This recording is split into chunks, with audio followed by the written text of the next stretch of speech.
बिस्मिल्लाहिर्रहमानिर्रहीम।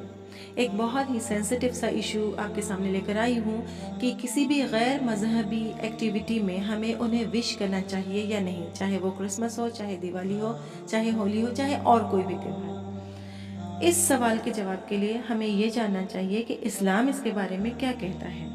इस्लाम के हिसाब से ह्यूमन डिग्निटी के नाते दुनिया के हर इंसान की इज्जत हमें करनी चाहिए, चाहे वो यहूदी हो, चाहे क्रिश्चियन हो या फिर किसी और मजहब को मानने वाला हो। हम इनके साथ दोस्ती भी कर सकते हैं और खाना पीना भी खा सकते हैं, लेकिन जहाँ तक इनकी मजहबी एक्टिविटी का ताल्लुक है तो इनकी मजहबी एक्टिविटीज़ शिर्क पर बेस्ड होती हैं और हमारा इस्लाम हमें शिर्क करने की इजाज़त नहीं देता। सूरह अन-निसा आयत नंबर 48 और 116, इसके साथ ही सूरह मायदा, दोनों में ये साफ साफ बयां किया गया है कि अल्लाह ताला उस गुनाह को माफ़ नहीं करेगा जिसमें अल्लाह के साथ किसी और को शामिल किया गया हो।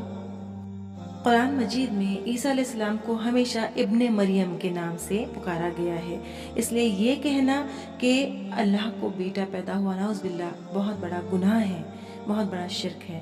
हमें इस शिर्क से बचना चाहिए, इसलिए जहाँ तक हो सके ऐसी एक्टिविटीज से अपने आप को बचा कर रखें, क्योंकि आलिम दीन भी यही कहते हैं।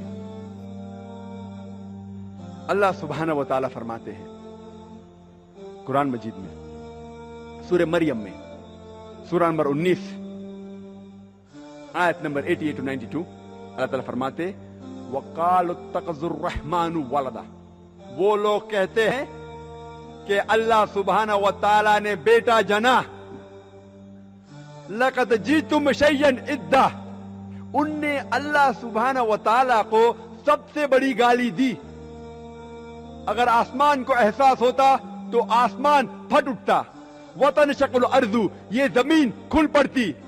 वतख़िर्रुल जिबालु हद्दा, और ये पहाड़ टुकड़े टुकड़े होके गिर जाता। तो इस बात को याद रखिए कि हमारा इस्लाम किसी से नफरत करने को नहीं कहता, बल्कि शिर्क से बचने को कहता है। अस्सलामु अलैकुम।